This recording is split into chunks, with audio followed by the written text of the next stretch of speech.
Vamos a hablar sobre el tema de la sobrerepresentación, la marcha que hubo, bueno, la protesta que hubo ahí en el INE el día domingo sobre este tema, con Laura Ballesteros, secretaria nacional de Gestión Ciudadana y diputada federal electa de Movimiento Ciudadano, Hiram Hernández, diputado federal del PRI, e Israel Zamora, senador de Morena y vicepresidente del Congreso. Si mal no recuerdo, ¿verdad? La Comisión Permanente. De la Comisión Permanente, muy bien. Bienvenidos, bienvenida. Gracias, Pedro. Gracias, Pedro. A ver, comencemos con lo que pasó este domingo, esta concentración de personas que estuvo ahí frente al INE. ¿Cómo la calificas, Israel? Pues mira, siempre se hablaba de que era un tsunami, no sé qué, les digo que ahora quedó como una ola de chapoteadero, ¿no? Y con los mismos argumentos que trae la oposición. O sea, es la derecha tratando de hablar de una sobrerepresentación que no existe, que no tiene ni un solo artículo que tenga fundamento. Entonces es repetir mentiras, es tratar de mentirle al pueblo mexicano. Obviamente no lo van a lograr porque hemos estado informando la realidad que establece la Constitución, la interpretación literal de los artículos que sustentan la mayoría que vamos a tener para lograr hacer reformas constitucionales. Y pues lo que vimos fue, repito, una oposición cada vez más disminuida, una oposición que cada vez pierde seguidores porque se han dado cuenta que está basada en mentiras, no hay sustancia y por lo tanto creemos que es un ejercicio que nosotros respetamos como una manifestación, pero que no tiene ningún fundamento. Hiram. Bueno, pues la ciudadanía está haciendo lo que le toca, que es respetar el voto popular y que éste se manifieste en el Congreso de la Unión, particularmente en la Cámara de Diputados, porque lo que quiere suceder, lo que Morena quiere hacer es violar y tergiversar el texto constitucional y quitarle curules y porcentaje de votación, violar el voto ciudadano y vamos a ponerlo, como se ha dicho en múltiples columnas y artículos y en estos programas y mesas, del 46% de votos que sacó la oposición, nos quieren dar el 25% de asientos en la Cámara de Diputados, mientras que ellos, al haber obtenido el 54% de votos en la elección de diputados federales, se quieren quedar con el 75% de los asientos en la Cámara de Diputados. Este no es el espíritu de la Constitución y me sorprende y me da tristeza ver a un joven senador, legislador de izquierda aquí. Fíjense, ¿cuándo ustedes lo iban a creer? Que la izquierda que tantos años luchó por pluralidad, que tantos años luchó por espacios políticos, que defendió esto y que incluso motivó que la entonces ministra Olga Sánchez Cordero tuviera una tesis de jurisprudencia que defendía la interpretación no literal de los artículos electorales de la Constitución, sino más bien conforme a su espíritu, precisamente por una controversia, una acción de inconstitucionalidad que promovió el propio Andrés Manuel López Obrador y el PRD en 1998. Es decir, estas eran sus luchas, esta era la lucha de la izquierda, esta era la lucha del PRD, y velos ahora. Ahora se quieren comer todos los espacios, quieren acabar con la democracia de pesos y contrapesos. ¿Qué está pasando, Pedro? Que quieren colonizar ilegalmente el legislativo para después aniquilar el judicial.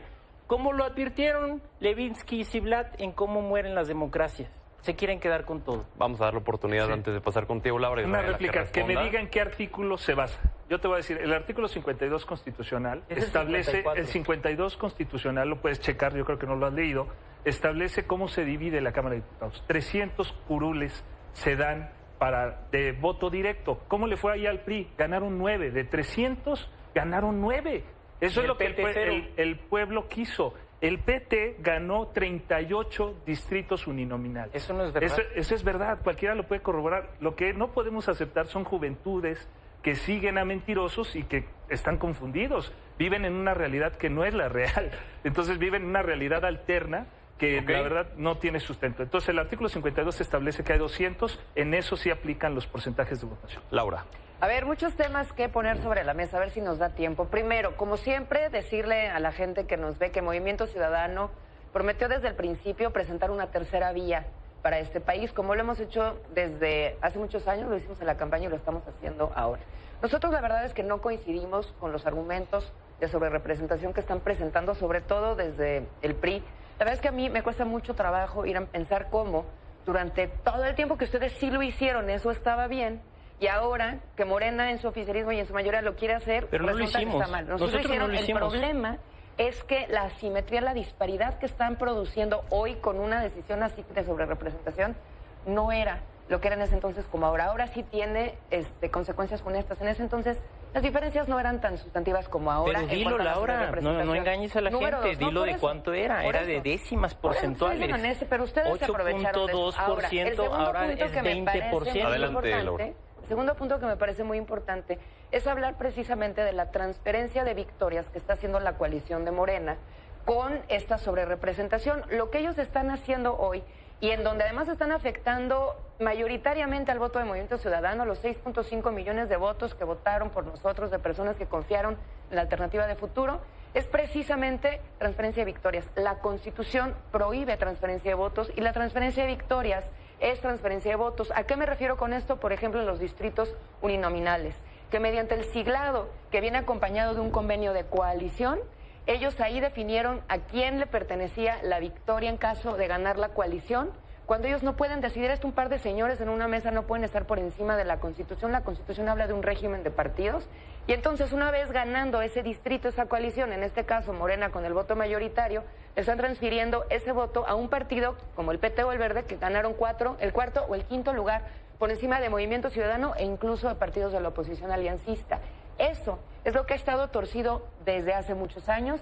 Eso es lo que está mal y eso es lo que estamos peleando. Y le pedimos al INE que enderece el camino de lo que estuvo torcido desde hace mucho tiempo. Movimiento Ciudadano con 11% de votación en ambas cámaras, le quieren dar en diputados el 4.5%, Israel, esto lo debes de saber, y en senadores el 3.5% con el 11% de los votos. Esto verdaderamente es inadmisible. Pero tiene una razón, Laura. Mira, son 500, 300 se votan de manera directa. Ahí el MC ganó una sola curul. Y el PT cero, y le quieren dar 50 curules. 38 curules ganó el PT a través de un convenio que desde antes de que iniciara el periodo electoral se registró. Y cada partido dijo, en estos 300 distritos, estos son candidatos del PT. Si en ese candidato votaron más de Morena, pues es algo que no se puede controlar, pero la ley permite, a través de la ley tanto general de instituciones y procedimientos electorales y la ley general de partidos políticos, permite las coaliciones,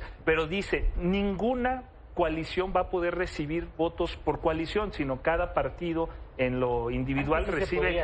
Antes sí, y esa tesis que tú mencionabas precisamente de Olga Sánchez Cordero está basada en cuando existía el COFIPE, que ya no existe. Por eso ese criterio de Olga Sánchez Cordero ya no puede ser aplicado en este tiempo. Entonces, básicamente pero mañosamente nunca se eliminó el siglado.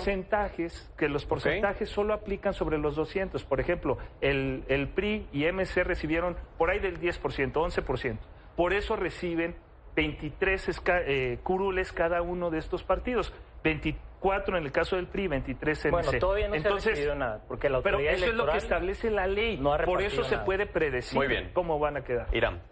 Bueno, dos datos muy interesantes, fíjate, a propósito del MC. El MC dice que en la repartición de senados de primera minoría, la Constitución no se debería de tomar de manera literal, me parece. No, al contrario, al contrario. Es el criterio de literalidad. Y ahí se está contraponiendo, porque no habla de coaliciones, sino de partidos. Y entonces ahí vamos a ver cómo resuelve el Instituto Nacional Electoral, pero lo que el MC está pidiendo precisamente es que no se interprete el tema de la coalición, sino que sea por partido. Entonces, al igual que en diputados. Al igual que en diputados. Como lo dice la Constitución. Proporcionalidad pura por un lado y por el otro lado el principio de primera minoría con el partido segundo más votado. Yo no estoy de acuerdo con eso, pero es interesante. No, porque ustedes le dieron los escaños que le están quitando. Pero es interesante la contradicción en la que van a estar los consejeros del Instituto Nacional Electoral y los magistrados del Tribunal Electoral del Poder Judicial de la Federación.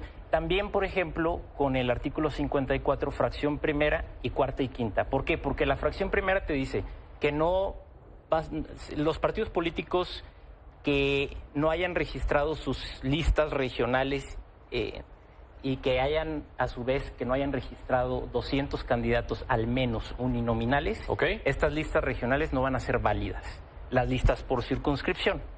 Y en ese agravio a la Constitución, en esa falta, incurrieron el PT, el Verde, el propio PRI, porque no siglamos nosotros en los 200 distritos. Las dos coaliciones, el único que cumplió fue también MC. el PRD. Muy bien. Entonces, si se tomara literal el artículo 54, fracción primera, no tendríamos derecho ni siquiera a los plurinominales.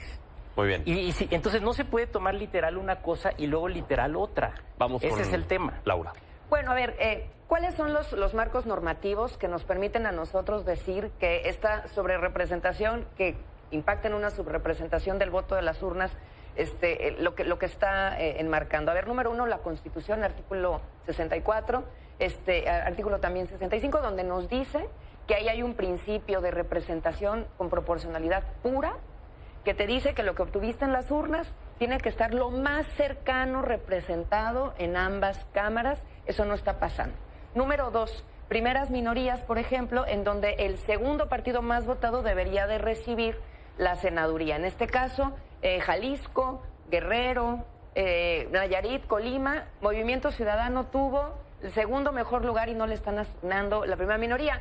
Se habla mucho de que por qué la oposición aliancista está tan callada. Yo he escuchado a muchos editorialistas, pues es que se están viendo representados sobre todo y beneficiados sobre todo en el Senado. Una cosa muy importante, la LEGIPE también establece en su artículo 82, numeral 12, y esta de verdad es la clave de la trampa, que es precisamente el candidato de la coalición quien recibe la constancia de la victoria, el candidato de la coalición, y después los votos se reparten de manera de lo que recibieron partido por partido para todos los efectos. Y todos los efectos es registro, financiamiento y plurinominales. Vamos con una última intervención. Les pido que seamos breves, se nos acaba el tiempo. Rápido. 15 segundos, por favor. Muy rápido. La distribución de representación proporcional se da por partido, no por coalición. La coalición ya no está definida para el otorgamiento de las de representación proporcional. ¿Qué quiere decir esto? Que la Ley General de Instituciones y Procedimientos Electorales permite la asociación con una candidatura común y les prohíbe a los partidos, dice, tú ya no puedes meter un candidato individual. O sea, el PRI, por ejemplo, en la alianza que hizo con el PAN y el PRD, ya no podría en ese mismo distrito poner otro. Por eso esos candidatos se consideran para efectos de los 200. No hay ninguna contradicción. Muy bien. 15 segundos, Hiram. Bueno, yo te diría que la autoridad electoral va a interpretar para el caso, por ejemplo, de los senados, lo va a interpretar y va a otorgar a la coalición la primera minoría y no al partido, como dice el texto. Lo mismo deberían de hacer para las plurinominales, interpretar y otorgar no al partido político. Y finalmente un comentario político. Ni a Andrés Manuel ni a Claudia Sheinbaum les conviene la sobrerepresentación. A Andrés Manuel no le conviene porque Claudia Sheinbaum, haciendo uso de esta mayoría calificada, podría eliminar la revocación de mandato y quitarse esa espada de Damocles que va a tener encima de ella. Y a Claudia Sheinbaum tampoco le conviene porque la mayoría de sus legisladores son de Andrés Manuel y le deben lealtad a Andrés Manuel, claramente. 15 segundos, por favor. Mira, a diferencia del PRI, Movimiento Ciudadano, lo que pone en la mesa no son argumentos políticos, sino son legales. Lo único que estamos pidiendo al INE es que cumpla con la ley, que observe también la validez de la elección y que defienda el voto ciudadano, porque es lo que corresponde por la Constitución. Sin duda, este tema es fundamental. No tendríamos que estar hablando de ningún otro, ya ni siquiera de la reforma judicial, si hoy no sabemos cómo va a estar representado el Congreso, un Congreso que tendrá que votar el dictamen que hoy están discutiendo en la Cámara de Diputados. Seguiremos con este tema la siguiente semana, si nos lo permiten. Pedro. Gracias. Gracias, Pedro. Gracias.